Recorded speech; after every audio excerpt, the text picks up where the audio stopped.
Screen share हो रही है।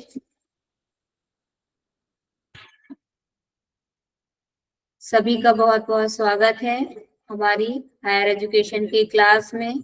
कल हम पढ़ चुके हैं जो मध्यकालीन शिक्षा व्यवस्था थी, शिक्षा प्रणाली थी, उसके बारे में हम पढ़ चुके हैं। आज हमको उसके आगे पढ़ना है।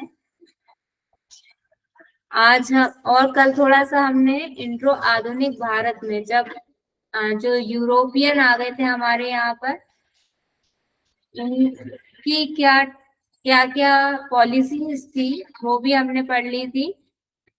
स्क्रीन विजिबल है, स्लाइड ये दिख रहा है, पीपीटी पीडीएफ दिख रहा है? Yes ma'am. ओके, तो कुछ हमने यहाँ जो आधुनिक एक शिक्षा सिस्टम या व्यवस्था जो चालू हुआ उसके बारे में थोड़ा सा हमने पढ़ा था। उसमें हमारा सबसे पहले हमने पढ़ा था 1813 का चार्टर्ड एक्ट हमने पढ़ा था, और उसके बाद हमने 1833 का चार्टर्ड एक्ट भी पढ़ा था। कुछ उसकी रिकमेंडेशंस थी, क्या क्या चीजें थी, विशेष बातें क्या थी। एक सबसे इम्पोर्टेंट क्या था, उसमें दो चीजें थी कि 1 लाख रुपए की राशि किसके लिए दी गई थी, किस बात के लिए दी गई थी? क्रिश्चियनिटी को बढ़ाने के लिए। जी बिल्कुल सही। और फिर उसने एक विवाद को जन्म दिया, पूर्व पाश्चात्य विवाद को। क्यों? क्योंकि उसमें कुछ भी क्लियरिटी नहीं थी कि कैसे उसको खर्च करना है, किस साहित्य के लिए खर्च करना है, इंडियन किसको मानना है, ये कुछ भी उसमें क्लियर नहीं था। मन मर्जी से जो ईस्ट इंडिया कंपनी है उसको खर्च कर रही थी। इसी ने पूर्व पाश्चात्य विवाद को जन्म दिया था। और उसके बाद में क्या हुआ? सॉरी, फिर उस राशि को बढ़ा दिया गया, उसे 1 लाख से 10 लाख तक कर दिया गया। अब हम आज पढ़ेंगे लॉर्ड मेकाले की रिपोर्ट 1835 में आई। उस समय जो गवर्नर्स होते थे उनमें से उस टाइम पे गवर्नर कौन थे? विलियम बेंटिक थे, जनरल विलियम बेंटिक। तो इनको विलियम बेंटिक को कुछ हद तक यहाँ पे भारत में समाज सुधार के रूप में, मतलब उन्होंने भारत की जो जनता है उसके लिए कुछ ना कुछ काम किया है, ऐसा माना जाता है। कुछ ना कुछ उन्होंने अच्छे काम किए, लेकिन कहीं ना कहीं इनडायरेक्टली डायरेक्टली कैसे भी कह लें, मेन उद्देश्य क्या था, ऑब्जेक्टिव क्या था? यही था कि ईस्ट इंडिया कंपनी का या ब्रिटिश गवर्नमेंट का क्या है, भला हो।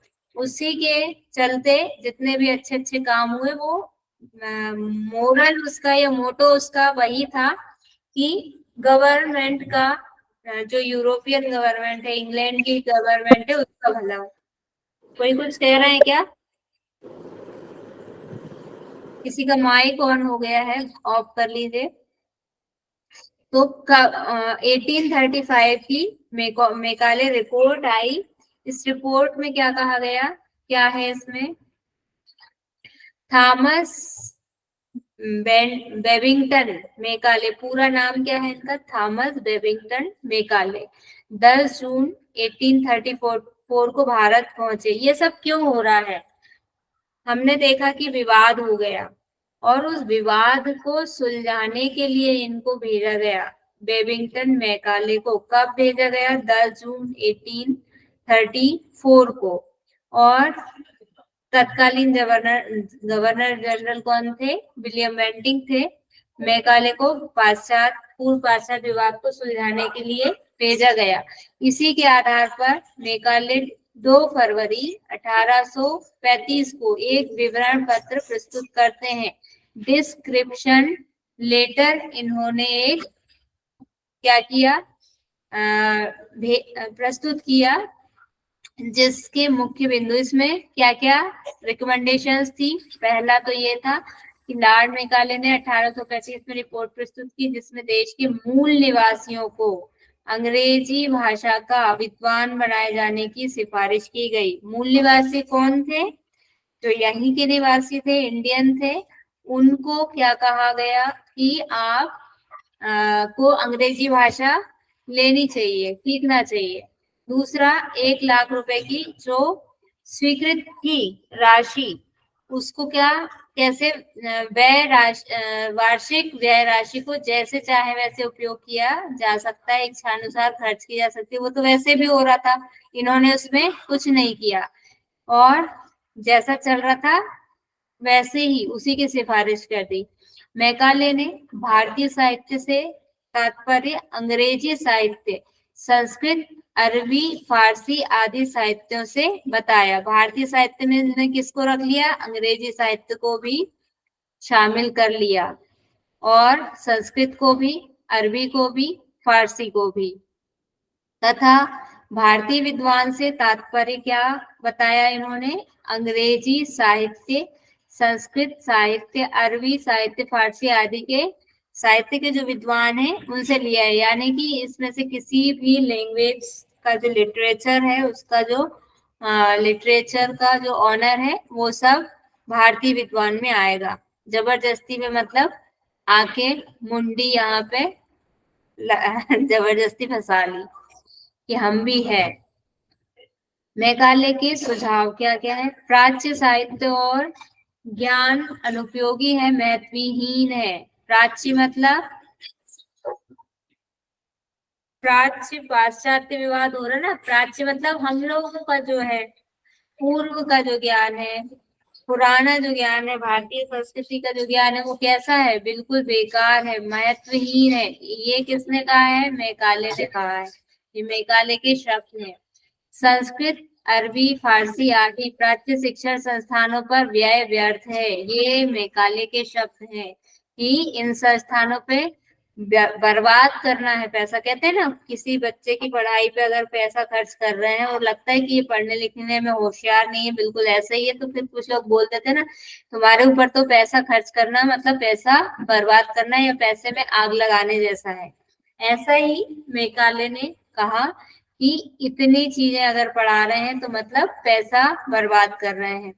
प्राच्य साहित्य के मुद्रण और प्रकाशन आदि पर मतलब टोटल कहा यहाँ पे क्या है, जो जो प्राच्य है उससे रिलेटेड आप कुछ भी पैसा मतलब कुछ भी कर रहे हो, आप पैसा बर्बाद ही कर रहे हो। ये मैकाले का कहने का तात्पर्य है। अंग्रेजी साहित्य भी इन्होंने क्या कहा? जो अंग्रेजी साहित्य वो बेस्ट है, सबसे अच्छा है। भारतीय प्राच्य ज्ञान विज्ञान पर 10 लाख रुपए की धनराशि में से कुछ भी खर्च नहीं किया जाना चाहिए।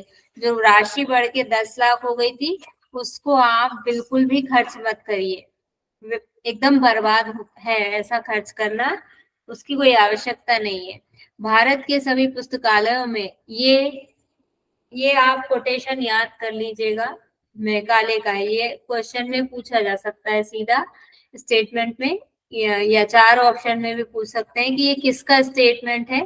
भारत के सभी पुस्तकालयों में जितना ज्ञान नहीं है, उतना यूरोपीय पुस्तकालयों की एक अलमारी की पुस्तकों में है। मतलब यहाँ हमारे यहाँ 10 लाइब्रेरी है मान लीजिए इंडिया में, उन 10 लाइब्रेरियों में टोटल जितना नॉलेज है, वहां उनके ब्रिटेन की एक लाइब्रेरी की एक छोटी सी अलमारी की पुस्तकों में भरा है। ये उसकी मैकाले की सोच है।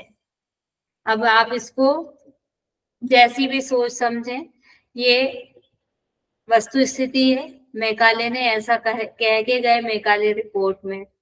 और नोट क्या है? निस्यंदन का सिद्धांत भारत में मैकाले की ही देन है। निस्यंदन का सिद्धांत क्या है ये आपको अलग से बता देंगे। बस अभी याद रखिएगा, निस्यंदन का सिद्धांत पूछा जाता है अगर, तो किसने किसने दिया था? लॉर्ड मैकाले ने दिया था। भारतीयों के लिए अंग्रेजी ज्ञान विज्ञान की शिक्षा अनिवार्य की जाना चाहिए। मतलब मैकाले ने ये भी कहा कि इंडियंस को उनका जो है प्राच्य साहित्य है या उनकी जो एजुकेशन है उसको कोई उसका मीनिंग नहीं है, बेकार है वो। इन लोगों को अंग्रेजी शिक्षा, ज्ञान विज्ञान दी जानी चाहिए। और क्या कहा, अंग्रेजी भाषा को ही शिक्षा का माध्यम बनाया जाना चाहिए, ये भी बोला। और क्योंकि भारत में प्रचलित देशी भाषाएं अविकसित और गंवारू हैं। शब्द देखिए इनके लाड में काले के क्या क्या है। हम लोगों को हमारी जो एजुकेशन है उसको क्या बोल रहे हैं, गंवारू है, सीमित शब्दकोश वाली है। हमारी भाषा जो जिसके लेटर्स ही कितने हैं टोटल 52 है वर्णमाला में, उसको ये बोल रहे हैं सीमित शब्दकोश। जबकि इनकी तो भाषा में ही, अंग्रेजी में ही कितने हैं 26 लेटर हैं, जिसके लेटर्स बेसिक ही जिसका इतना अंतर है, वो हमसे कह रहे हैं कि हमारा सीमित शब्दकोश है, गंवारू शब्द है। संस्कृत जानने वाले फारसी अरबी नहीं सीखना चाहते और अरबी फारसी के ज्ञाताओं की संस्कृत में कोई रुचि नहीं है। मतलब ये दोनों आपस में भी क्या कर रहे हैं, विरोध है इनका भी, संस्कृत का और अरबी फारसी का। इसलिए अच्छा है कि इन सबको क्या करो, अंग्रेजी सिखाते। इसके साथ ही मेकाले ने ये भी सुझाव दिया कि भारतीय कानून का अंग्रेजी में अनुवाद किया जाए और उसकी शिक्षा भी अंग्रेजी माध्यम में दी जाए। कानून नहीं होगा, ये कानून होगा, शायद बाय मिस्टेक हो गया है ये। और क्या बोल रहे हैं, मेघालय का सुझाव था कि उच्च शिक्षा के लिए उच्च शिक्षा संस्थानों की व्यवस्था की जानी चाहिए, जिससे वे लोग ईस्ट इंडिया कंपनी में निम्न पदों पर नौकरियां प्राप्त कर सकेंगे। साथ ही आम भारतीयों और ब्रिटिश नागरिकों के बीच संदेश का काम कर सकेंगे। एक second,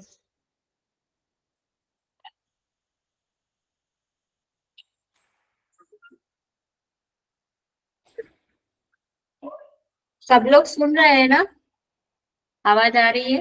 yes ma'am. Okay, thank you. ये समझ में आया? ये वाली सारी सिफारिशें हर एक को बहुत अच्छे से अलग अलग पढ़िएगा और ध्यान में रखिएगा। ये मेघालय ने जो जो सिफारिशें दी, मतलब कैसी है, एक हम इसको सरल तरीके से याद रखने के लिए ऐसा कर सकते हैं कि मेघालय ने क्या किया, टोटली हमारी एजुकेशन सिस्टम की और हमारे जो लिटरेचर है उसकी क्या की है, बुराई की है। और अपने अपने जो अंग्रेजी लिटरेचर है उसको सर्वश्रेष्ठ बताया है, सबसे अच्छा बताया है। तो कहीं भी मेघालय की बात की जाती है तो उसमें नेगेटिविटी ध्यान में रखना है, इधर की तरफ पॉजिटिविटी उसकी किधर थी, अंग्रेजी साहित्य की तरफ। ये मेघालय के साथ में याद रखना है। और अगर वो कह रहा था कि अंग्रेजी शिक्षा दी जाए तो उसमें उनका क्या स्वार्थ बताया कि उच्च शिक्षण संस्थानों में पढ़ेंगे और निम्न पदों पर नौकरियां प्राप्त करेंगे। मतलब जो कंपनी में सबसे लोअर पोस्ट होती है चपरासी वगैरह की, वहां पे। और मीडिएटर का काम जैसे साधारण लोगों से, बिना पढ़े लिखे लोगों से बात करना है, तो उनके लिए एक मीडिएटर का काम भी ये करेंगे। मीडिएटर इनको तैयार करने थे। फिर यहाँ से भारतीयों को उच्च और निम्न दो वर्गों में बांट दिया गया कि कुलीन और निम्न कुलीन।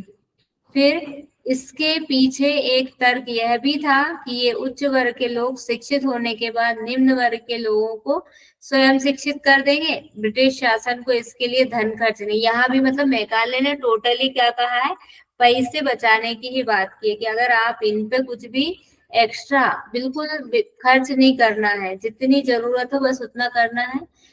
हर कुछ हर मतलब जो जरूरी नहीं लगता वहां पे उनको पैसा खर्च नहीं करना है। मेघालय की रिपोर्ट में ये सारी चीजें कही गई।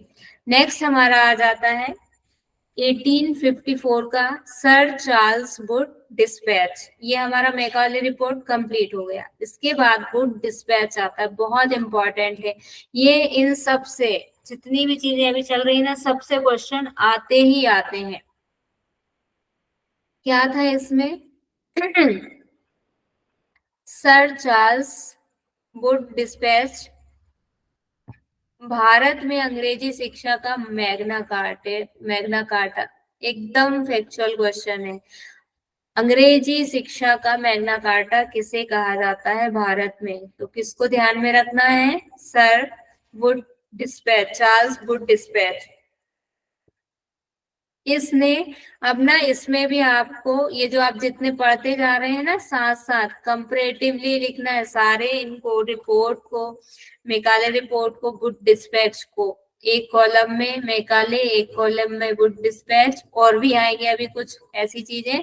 एक एनफ्लिंटन रिपोर्ट हमने कल पढ़ी थी, वो उनको सबको एक टेबल में बनाइए, टेबल में सारी चीजें एक साथ में दिखना चाहिए तो आपको आराम से, जैसे मैंने बताया ना कि मेकाले ने क्या किया, टोटली बुराई करी इंडियन कल्चर की, इंडियन लिटरेचर की और विद्वानों की, सबको, और शब्दावली की, भाषा की, सबकी बुराई करी है। तो वो अपने समझने के लिए उसको शॉर्ट में लिख लेंगे यहाँ पे, मेकाले ने क्या किया है, और पैसा बचाने की, कि किसी के ऊपर पैसा बर्बाद नहीं करना है, व्यर्थ बर्बाद नहीं करना है, ये मेकाले ने कहा।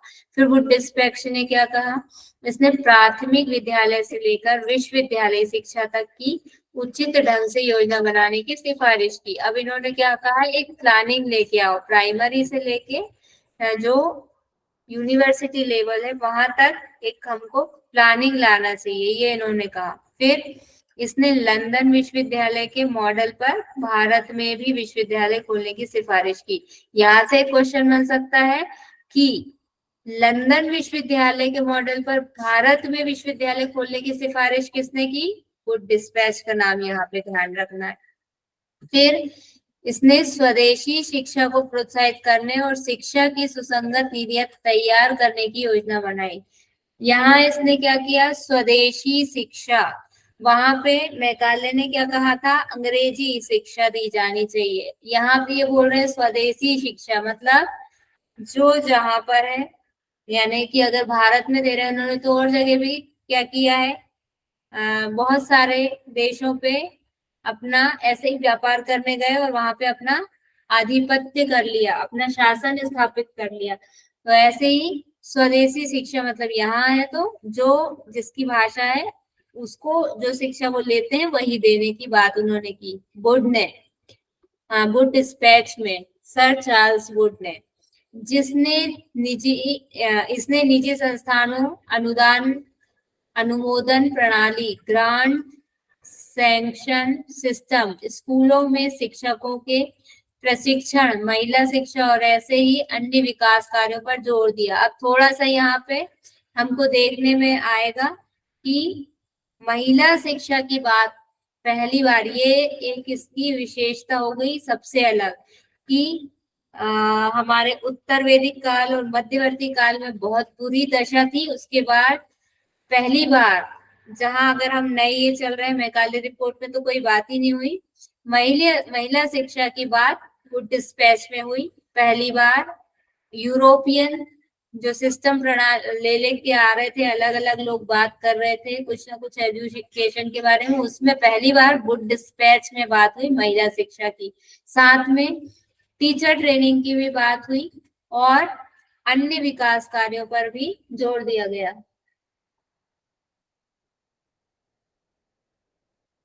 इसी के आधार पर 1857 में, अभी इम्पोर्टेंट है सारे, कलकत्ता, बॉम्बे और मद्रास में विश्वविद्यालयों तथा बाद में 1887 में इलाहाबाद विश्वविद्यालयों की स्थापना की गई। सीधे क्वेश्चन यहाँ से आएंगे, फैक्चुअल क्वेश्चन, कि कलकत्ता, बॉम्बे और मद्रास, सबसे पहले हम कुछ भी डेवलपमेंट देखते थे, इन लोगों ने इन तीनों ही जगह पर जो भी करते थे इन तीनों जगह पर ही करते थे, कलकत्ता, बॉम्बे और मद्रास।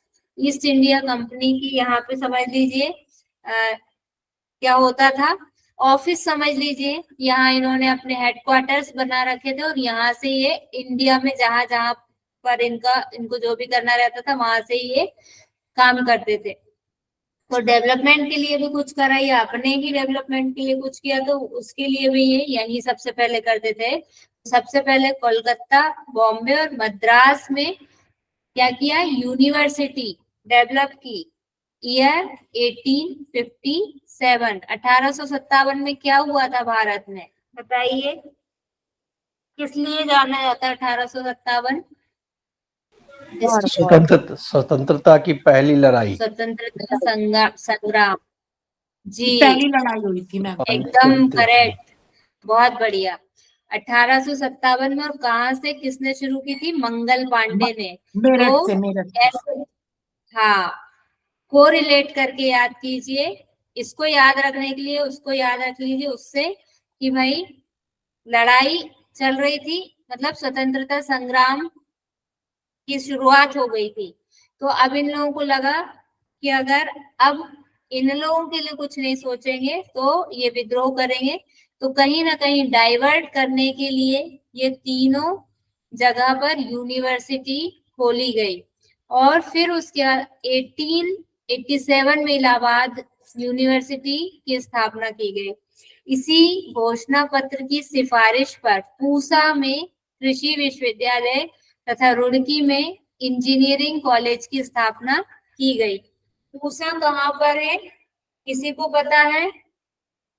दिल्ली में है मैम, करोल बाग के पास। दिल्ली में है, बहुत बढ़िया, मुझे नहीं पता था, थैंक यू सर। मुझे रिसर्च करना पड़ता है। अच्छा, कल एक होमवर्क भी दिया था मैंने, किसी को याद है? Yes ma'am. क्या दिया था, करके आए हैं? नहीं करके आए, कोई बात नहीं, कल करके आइएगा। और ये पूसा के साथ में ब्रैकेट में दिल्ली लिख लीजिए, याद रखने के लिए। एक पूसा कृषि विश्वविद्यालय बिहार में भी है मैम। हाँ, बिहार में भी, इसीलिए मुझे बिहार ध्यान आ रहा था। तो हो सकता है ये पूसा में कृषि विश्वविद्यालय, तो ये पूसा बिहार वाला ही है, दिल्ली वाला नहीं है ये। मुझे कहीं मैंने सर्च किया था तो अभी एकदम एग्जैक्ट नहीं आ रहा था, लेकिन लग रहा था कि बिहार में है, पर आपने बताया दिल्ली में, लेकिन ये बिहार वाले होगा, और हम इसको देख लेंगे। तथा रुड़की में इंजीनियरिंग कॉलेज की स्थापना की गई। फिर इसने सिफारिश की कि प्राथमिक शिक्षा का माध्यम स्थानीय भाषा तथा उच्च शिक्षा का माध्यम कैसा होना चाहिए? अंग्रेजी शिक्षा। प्राइमरी के लिए जो मदर लैंग्वेज है, मदर टंग है, रीजनल लैंग्वेज है, जो भी है, जो भारतीय भाषा है जिस क्षेत्र की, उसको रखा जाए। और बाकी हायर एजुकेशन के लिए इंग्लिश का ही यूज किया जाए, इंग्लिश में दी जाए हायर एजुकेशन। इसको ऐसे ही याद रख लेंगे, हायर हायर एजुकेशन के लिए और इंग्लिश के लिए ई। कौन बोल रहे हैं? गुड डिस्पैच में कह रहे हैं, इसी घोषणा पत्र में धर्मनिरपेक्ष शिक्षा तथा प्राइवेट एंटरप्राइजेस को प्रोत्साहित करने के लिए सहायता अनुदान की बात भी की गई। मतलब प्राइवेट स्कूल भी समझ सकते हैं, यहाँ से कंसेप्ट आ गया, और उसके लिए अनुदान, ग्रांट भी देने की बात की जाने लगी। किसने की है? गुड डिस्पैच ने। Areas affected by good dispatch. Good dispatch से कौन कौन से क्षेत्र प्रभावित हुए? Primary education. प्राइमरी एजुकेशन क्यों प्रभावित हुई? जहां मेघालय ने कहा था कि अंग्रेजी शिक्षा दी जाए, या ईसाई मिशनरियां करने भी लगी थी ये, कि छोटे बच्चों को, ये हमने कल पढ़ा था ना, कि छोटे बच्चों को ही अंग्रेजी शिक्षा शुरू कर दें हम देना, स्टार्टिंग से ही हम उनको अंग्रेजी पढ़ाना स्टार्ट कर दें।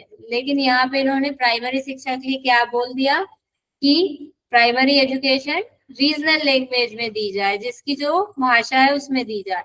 और vernacular languages were to be promoted. Vernacular language कौन सी? जो मातृभाषा है, या वही आएगा, उसी भाषा को क्या करेंगे, यहाँ पे प्रमोट करेंगे। Education department was to set up in every province. यहाँ पे जब ये शासन करने लगे थे ना, तब इन्होंने जो अलग पूरा भारत है, ये भारत में जहाँ इनका शासन है, इन लोगों का, अंग्रेजों का जो शासन था, जिस जिस क्षेत्र में था, उनको कहीं प्रोविजन प्रोवियंस कहने लगे थे। तो इनमें क्या बोल रहे हैं, ये हर एक में एजुकेशन डिपार्टमेंट इन्होंने खोलने की बात कही। At least one government school B opened in every district, her district में एक गवर्नमेंट स्कूल, हर जिले में एक शासकीय विद्यालय की स्थापना करने की बात की, या ऐसा कहा गया कि ऐसा होना चाहिए। Wood Dispatch suggested that primary school must adopt vernacular language. Vernacular language मतलब मातृभाषा से ही है यहाँ पर, कि हर प्राइमरी स्कूल में क्या हो, वर्नाकुलर लैंग्वेज को ही अपनाया जाए। Through the dispatch, he also suggested that high school use also vernacular language, vernacular medium, and that English should be the medium for college level education। मतलब इन्होंने, वहां पे क्या हो रहा था, सब में अंग्रेजी की बात चल रही थी, लेकिन यहाँ पे अभी क्या बोल रहे हैं कि प्राइमरी में मातृभाषा, और इसमें जो हाई स्कूल है उसमें या medium, and that high school में भी वर्नाकुलर बोल रहे हैं, प्राइमरी में भी वर्नाकुलर बोल रहे हैं, और कॉलेज लेवल पर बोल रहे हैं कि इंग्लिश में आप पढ़ाएं।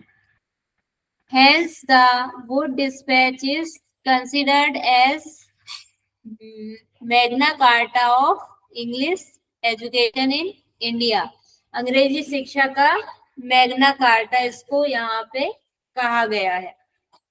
मैग्ना कार्टा क्यों कहा गया है? मैग्ना कार्टा कहने के पीछे एक कारण है। जैसे हम बोलते हैं ना, किसी चीज से हम किसी चीज की तुलना करते हैं, मतलब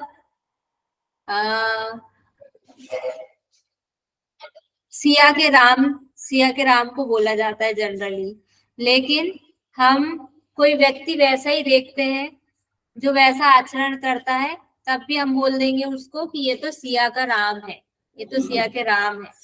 किसी को किसी की हम तुलना जब कर देते हैं वैसा आचरण देख के, तो ऐसे ही मैग्ना कार्टा क्या है, वहां अंग्रेजों का, इंग्लैंड का जो शासन है वहां का एक पत्र है, उससे इसको कंपेयर किया गया, इसलिए इसको ये कहा गया कि अंग्रेजी शिक्षा का जो है ये मैग्ना कार्टा है। सुन रहे हैं सभी लोग? बीच बीच में पूछना पड़ता है क्योंकि दिखते नहीं है ना। Yes ma'am. Thank you. समझ में आ रही है? कहीं कोई प्रॉब्लम तो नहीं है इसमें? आ रही है मैम, समझ में आ रही है। ओके, आ रहे मैम, अब इंटरेस्टिंग लग रहे। ओके आगे क्या है इसमें? आगे ये बोल रहे हैं कि promoted female education on every level. Every level मतलब गांव में प्राथमिक विद्यालय में, और एंग्लो वर्नाकुलर स्तर पर हाई स्कूल में। यहाँ पे मतलब इन्होंने हाई स्कूल में दोनों बोली है कि वर्नाकुलर भी हो और जो इंग्लिश है वो भी हो। क्यों? क्योंकि प्राइमरी में तो वर्नाकुलर में आया है, और आप एकदम से हाई स्कूल में उसको इंग्लिश सिखाएंगे तो शायद ना सीख पाए, इसलिए धीरे धीरे करके दोनों में मिला जुला यहाँ पे सीख जाएगा। फाइनली कॉलेज में आके, कॉलेज तक आते आते अंग्रेजी सीख जाएगा। यहाँ बात कर रहे हैं वुमेन एजुकेशन की, तो वुमेन एजुकेशन के लिए क्या बोल रहे हैं, गांव में प्राथमिक विद्यालय में भी उसको दे एजुकेशन, और एंग्लो वर्नाकुलर स्तर पर हाई स्कूल में भी दे पढ़ाएं, और जिला स्तर पर संबद्ध महाविद्यालय यानी कॉलेज में भी हर जगह हर लेवल पर जो है महिला शिक्षा को बढ़ावा देने की बात किसने की है? वो डिस्पैच ने की है। प्रेसिडेंसी कस्बों में संबद्ध विश्वविद्यालय में भी पढ़ाया जाए। अब क्या बोल रहे हैं, इफेक्ट ऑफ वुड डिस्पैच, क्या प्रभाव रहा इसका? तत्कालीन भारत में पश्चिमीकरण का तेजी से विकास हुआ, क्योंकि स्कूलों में प्रधानाध्यापक और कॉलेजों के प्रधानाचार्य यूरोपीय नागरिक हुआ करते थे। यहाँ पे टीचर उन्होंने कौन रखे? हाई स्कूल लेवल पर और कॉलेज लेवल नहीं, यहाँ पे क्या बोल रहे हैं, प्रधान अध्यापक, हाँ ठीक है, हाई स्कूल लेवल पर और कॉलेज लेवल पर या प्राइमरी लेवल पर हुई, अगर ठीक है, वर्नाकुलर लैंग्वेज तो रख दिए, उसको पढ़ा लेंगे, टीचर वो वहां के रख देंगे, लेकिन अगर जो प्रधान अध्यापक है वहां का करता धरता है मुख्य, उसको वो अंग्रेजी अधिकारी को ही रखेंगे, यूरोपीय नागरिक को ही रखेंगे। इसीलिए जो भी जिस भी कल्चर का होता है और वो जहाँ काम करता है, ये आप सब मानते होंगे इस चीज को कि उसके व्यवहार में वही चीज झलकेगी और उसको वो जो भी काम कर रहा है उसमें वो उसकी अधिकतर नजर आती है, उसका प्रभाव कहीं ना कहीं पड़ता है। इसीलिए यहाँ पे पश्चिमीकरण ज्यादा होता जा रहा है। क्यों? उनकी पश्चिमी संस्कृति का वो कहीं ना कहीं उस पर अप्लाई जरूर करते हैं। इसके साथ ही ईसाई मिशनरियों का भी तेजी से विकास शुरू हो गया। ये हमारा हो गया वुड डिस्पैच कंप्लीट। इसके बाद हमारा आता है हंटर शिक्षा कमीशन। ये सारी चीजें आप पढ़ चुके थे क्या? आपकी जो पहले क्लास हुई थी सर ने पढ़ाया था, मैम। पढ़ चुके थे Wood dispatch, Hunter yes commission? Yes yes yes ma'am. Ma'am. तो फिर इनको हम बस जल्दी जल्दी पढ़ लेते हैं, है ना, जी मैम। बहुत डीप में नहीं पढ़ते हैं। हंटर शिक्षा में हंटर शिक्षा कब आया? 1882 से 83। हंटर शिक्षा में क्या चला? 1880 में लॉर्ड रिपन उस समय भारत के गवर्नर जनरल थे, इन्हीं की कार्यकारिणी समिति के सदस्य थे विलियम हंटर। और 3 फरवरी 1882 को लॉर्ड रिपन ने विलियम हंटर की अध्यक्षता में प्रथम भारतीय शिक्षा आयोग का गठन किया। ये क्वेश्चन है यहाँ से, प्रथम भारतीय शिक्षा, Indian education commission, first Indian education commission किसके, दोनों के नाम पूछे जा सकते हैं। एक तो किसकी रिकमेंडेशन से? हंटर कमीशन की। और गवर्नर जनरल कौन थे उस समय? William Hunter. ये दोनों क्वेश्चन है। कब? 3 फरवरी 1882 को प्रस्ताव आया। इस आयोग की आवश्यकता क्यों पड़ी? आयोग के गठन का मुख्य उद्देश्य क्या था? वुड डिस्पैच में शिक्षा के क्षेत्र में संतुष्टिदायक विकास और व्यवस्थाएं ना हो सकी, इसलिए वुड डिस्पैच में जो जो कहा गया उससे सेटिस्फाइड नहीं थे, इसलिए इन्होंने फिर हंटर कमीशन को भेजा। वुड के घोषणा पत्र के आधार पर विद्यालय यानी कि स्कूल एंड विश्वविद्यालय यानी कि यूनिवर्सिटीज तो खोल दिए गए, लेकिन प्राथमिक शिक्षा को कहीं ना कहीं उपेक्षित रखा गया। उसके बारे में हमने देखा ना, क्या बोल रहे हैं, वर्नाकुलर लैंग्वेज में ही प्राइमरी एजुकेशन दी जाए, मतलब उस पे उनको ध्यान नहीं देना है यहाँ पर। अतः वुड डिस्पैच की समीक्षा हेतु इसका गठन किया गया। उसकी असफलता के कारण तथा उसमें संभावित परिवर्तन की आवश्यकता को खोजने हेतु हंटर कमीशन गठित किया गया। यानी कि ओवरऑल हम देखें तो ये क्यों आया वुड डिस्पैच? हंटर कमीशन की जो भी कमियां थी और उसमें कुछ नया क्या ऐड कर सकते थे, उसके लिए आया। सीधा क्वेश्चन अगर पूछा जाएगा कि वुड डिस्पैच क्यों आया, तो उसमें ये आंसर हम कर सकते हैं। एक और महत्वपूर्ण कारण था हंटर कमीशन के गठन का 1880 वुड डिस्पैच के बाद आया ना हंटर कमीशन? तो हाँ, वुड डिस्पैच के बाद आया ना। तो उसकी कमियों को दूर करने के लिए आया ना हंटर कमीशन। हाँ, मैंने Yes, कुछ और बोल दिया। हाँ हाँ जी हाँ जी। ओके, मैम सॉरी उल्टा बोल दिया आप। Sorry sorry sorry. आप लोग तो समझ गए ना शब्दों पे ना जाए, भावनाओं को समझे। कोई नहीं, अच्छा हुआ बता दिया, थैंक यू। एक और महत्वपूर्ण कारण क्या था? 1880 में इंग्लैंड में अनिवार्य प्राथमिक शिक्षा कानून पारित होने से उसी की तर्ज पर ब्रिटिश सरकार का ध्यान भारत में पूर्व से उपेक्षित प्राथमिक शिक्षा पर भी गया। अभी इसके पहले प्राथमिक शिक्षा पर जो ध्यान नहीं दिया जा रहा था, उसमें यहाँ पर भी किसके, इंग्लैंड में अनिवार्य प्राथमिक शिक्षा कानून पारित हुआ, उस को देखते हुए यहाँ पे भी इनने उस पर ध्यान दिया। इसके आधार पर हंटर आयोग को भारत में तत्कालीन प्राथमिक शिक्षा व्यवस्था की कमियों को खोजकर उन समस्याओं को दूर करने के उपायों पर, मतलब प्राथमिक शिक्षा में क्या क्या और कर सकते हैं हम, उसमें क्या क्या कमी रह गई है, उस पे उसके बारे में बात करने को यहाँ पे कहा गया। प्राथमिक शिक्षा तथा द्वितीयक शिक्षा की प्रणाली की समीक्षा करना इस कमीशन का उद्देश्य था। दोनों तरह की प्राथमिक शिक्षा, द्वितीयक स्तर की शिक्षा प्रणाली की समीक्षा करना है। क्या कमियां हैं, क्या ठीक है, क्या और अच्छा हो सकता है, ये सब बातें। आयोग का गठन और सदस्य, ये इम्पोर्टेंट है, क्वेश्चन आ चुका है इसमें से, इसलिए इसको इन 6 सदस्यों के नाम याद कर लीजिएगा।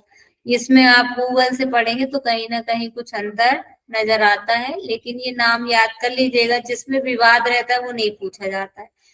Sir Syed Mahmood, Bhudev Mukherjee, Anand Mohan Bose, Pariganand Mudaliar, Maharaj Jitendra Tagore and K T. Telang, ये इस आयोग के, कौन से आयोग का, कौन सा आयोग चल रही है,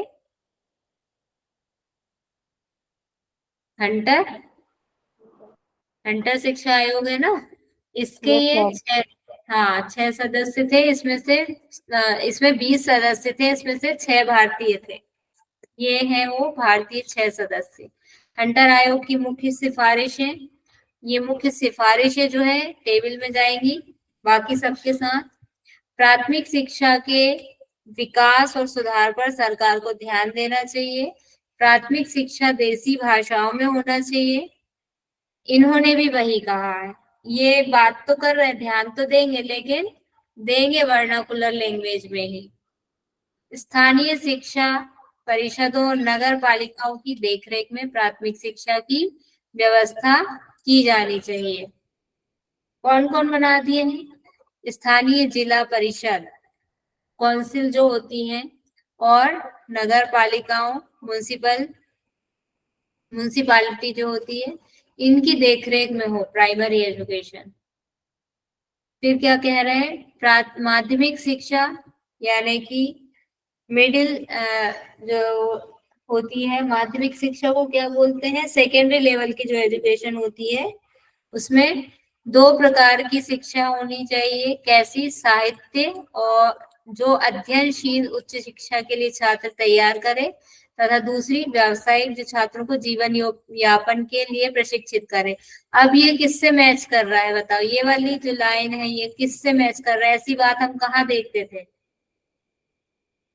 कुछ याद आ रहा है कि व्यवसाय की भी बात हो रही है और नॉलेज की भी बात हो रही है। वैदिक कालीन, पूर्व वैदिक कालीन शिक्षा पद्धति में क्या होता था? वेदों का ज्ञान भी दिया जाता था। यहाँ पे बात कर रहे हैं ना साहित्य की शिक्षा, वेदों का ज्ञान दिया जाता था, प्लस जीविकोपार्जन की शिक्षा भी तो दी जाती थी। जो जिस वर्ण का है उसको उस वर्ण के अकॉर्डिंग उसके लिए जो उपयुक्त है वो शिक्षा दी जाती थी। क्षत्रिय है तो उसको Yes, ma'am. तलवारबाजी सिखाई जाती थी, हस्त कौशल। तो ये वहां से मैच कर रहा है। यहाँ आके इन्होंने लाइब्रेरी से किताबें पढ़ के और ये चीजें फिर देखी। शिक्षा के क्षेत्र में सरकार निजी प्रयत्नों को प्रोत्साहन तथा अनुमोदन देकर प्राथमिक व माध्यमिक शिक्षा को निजी उपक्रम बनाने का प्रयास करे। मतलब क्या करें? प्राइवेटाइजेशन कर दें। सरकार को उच्च शिक्षण संस्थानों के प्रत्यक्ष, अब यहाँ पे अनुदान, अच्छा अनुमोदन करें। शिक्षा के क्षेत्र में सरकार निजी प्रयत्नों को प्रोत्साहन, सरकार में कौन है? सरकार किसकी रहती थी? जब अंग्रेजी शासन था तो मतलब जो रियासतें थी वहां शासन तो राजा का रहता था, लेकिन पूरा जो है चलाने वाले कौन होते थे? ये ही रहते थे। अब इनके तरीके से चलता था काम। राजा महाराजा तो बस अपने भोग विलास में लगे रहते थे और पूरा काम ये करते थे। तो इन्होंने क्या कहा कि सरकार निजी प्रयत्नों को प्रोत्साहन तथा अनुमोदन देकर, कि जो प्राइवेट लोग आए उनको प्रोत्साहन दे, अनुमोदन दे। प्रोत्साहन में क्या होगा? कहीं ना कहीं कोई राशि भी दे, धनराशि भी दे, तो धीरे धीरे अपना खजाना खाली कर लें, ये भी इनका था। सरकार को उच्च शिक्षण संस्थानों के प्रत्यक्ष संचालन तथा प्रबंधन से अपना हाथ धीरे धीरे हटा लेना चाहिए। अब सरकार में कहाँ कैसी वाली सरकार की बात हो रही, जहां इनका पैसा लग रहा है, ब्रिटिश ईस्ट इंडिया कंपनी का जहां पैसा लग रहा है, वहां से ये बोल रहे हैं कि धीरे धीरे पैसा देना बंद कर देना चाहिए। इसके स्थान पर सरकार द्वारा कॉलेज तथा माध्यमिक स्कूलों के लिए वित्तीय सहायता तथा विशेष अनुदान की व्यवस्था की जाना चाहिए। दोनों जगह सरकार लिखा है, एक जगह कह रहे हैं सरकार द्वारा कॉलेज तथा माध्यमिक स्कूलों के लिए, दोनों ही चीजें। तो यहाँ पे कंफ्यूजन ना हो, कोई अंग्रेजी सरकार को ना देना पड़े, जो यहाँ का है शासक जो है, राजा महाराजा का जो है, उनसे ही पूरा ले लिया जाए। कॉलेजों और माध्यमिक स्कूलों की स्थापना मुख्यतः सामाजिक संस्थाओं, व्यक्तिगत प्रयासों के माध्यम से की जाना चाहिए। मतलब चंदा मांग के कर लो, आप राजा से मांग के कर लो, ईस्ट इंडिया कंपनी को ना देना पड़े पैसा। स्त्री शिक्षा पर बल देना चाहिए। यहाँ पे इन्होंने भी बात कही स्त्री शिक्षा की। इसके आगे शिक्षा का स्वरूप कैसा था, प्राइमरी लेवल पर, प्राथमिक स्तर पर दी जाए। प्राथमिक स्तर पर शिक्षा देसी स्थानीय भाषाओं में दी जाए। इनका नियंत्रण जिला और नगर वार्डों को सौंपा जाए। प्राथमिक शिक्षा में प्रशिक्षित अध्यापकों की नियुक्ति की जाए, जो ट्रेंड टीचर हों उनको रखा जाए। माध्यमिक व उच्च शिक्षा की व्यवस्था का दायित्व किस पर रखा गया, स्थानीय निकायों पर छोड़ दिया गया। जैसे नगर पालिका है, नगर निगम है, उनके ऊपर। तथा स्थानीय निकायों से तात्पर्य समाज के धनी व कुशल लोगों से है, ना कि ब्रिटिश शासन से है। ये आ गया ना यहाँ पे कि ब्रिटिश शासन को कोई रोल नहीं है पैसे देने में, पैसे लेने में है बस। इसी प्रकार उच्च शिक्षा संस्थाओं के संचालन के लिए भी स्वयं को हटाने की बात कही हंटर आयोग ने, और क्या कहा कि सुझाव दिया कि इस स्तर के लिए सरकार द्वारा कुछ वित्तीय सहायता तथा विशेष अनुदान की हर जगह। अब वो जो आप टेबल बनाओगे उसमें यहाँ पे कंपैरेटिव में क्या लिखना है। मेघालय ने क्या किया, टोटल बुराई करी कि बेकार है ये लोग, इनका साहित्य बेकार है, इनको कुछ नहीं आता, ये गवार है, लिमिटेड इनके शब्दावली है, ये मेघालय ने कहा। मेघालय ने दूसरी बात कही कि इनके ऊपर पैसा बर्बाद बिल्कुल नहीं करना चाहिए, क्योंकि ये उस काबिल ही नहीं है। उसके बाद कौन आए थे, वुड आए थे। वुड ने क्या कहा, अंग्रेजी शिक्षा कहाँ दी जानी चाहिए। पहले उन्होंने कहा प्राथमिक शिक्षा वर्नाकुलर लैंग्वेज में आएगी, माध्यमिक शिक्षा या सेकेंडरी लेवल की शिक्षा या हाई स्कूल की शिक्षा दोनों में मिली जुली, और तीसरी जो कॉलेज वाली शिक्षा है वो अंग्रेजी में, ये वुड ने कहा। और उसके बाद हंटर ने क्या कहा, हंटर ने कहा कि कोई जो भी पढ़ाओ लिखाओ सब करो, पैसा बर्बाद करने की बात नहीं कही। मेघालय ने कहा पैसा बर्बाद करो ही मत, इसने कहा पैसा लगाओ, खर्च करो, लेकिन इनसे लो और इनके ऊपर खर्च करो, ये हंटर ने कहा। तीनों में अलग अलग चीजें हैं। कॉम्परेटिवली याद रखने के लिए बिल्कुल सामने टेबल रखिए, टेबल में लिखिए तो भूलेंगे नहीं, कोई कंफ्यूजन। सब एक साथ जब पढ़ेंगे 2-4 बार, या जैसे ध्यान लगाते हैं, त्राटक करते हैं, वैसे उसको थोड़ी देर देखेंगे तो आपके दिमाग में भी जो है उसकी प्रतिलिपि छप जाएगी। जैसे प्रिंटर से छप जाता है कागज पर, वैसे आपके दिमाग में छप जाएगा। इसे छात्र शिक्षक की संख्या व आवश्यकता के अनुपात में दिया जाए। मतलब जो अगर अनुदान भी दे रहे हैं तो कैसा दें, ऐसा नहीं हो कि पूरा खर्च कर दें, ऐसा दें कि जितने छात्र और शिक्षक की संख्या है उसके अकॉर्डिंग दिया जाए। अनुदान मतलब ग्रांट या कुछ वित्तीय सहायता अनुदान को उदार बनाया जाए तथा इसमें व्यक्तिगत प्रयासों को, यहाँ पे भी वही बात आ रही है कि टोटली हम आपसे ही लेंगे, व्यक्तियों की बात कर रहे हैं या समाज की बात कर रहे हैं, नगरीय निकायों की, सब आप ही कहीं ना कहीं लोगों से लो और खर्च करो, हम नहीं देंगे। जबकि आया कितना था, 10 लाख रुपया वार्षिक।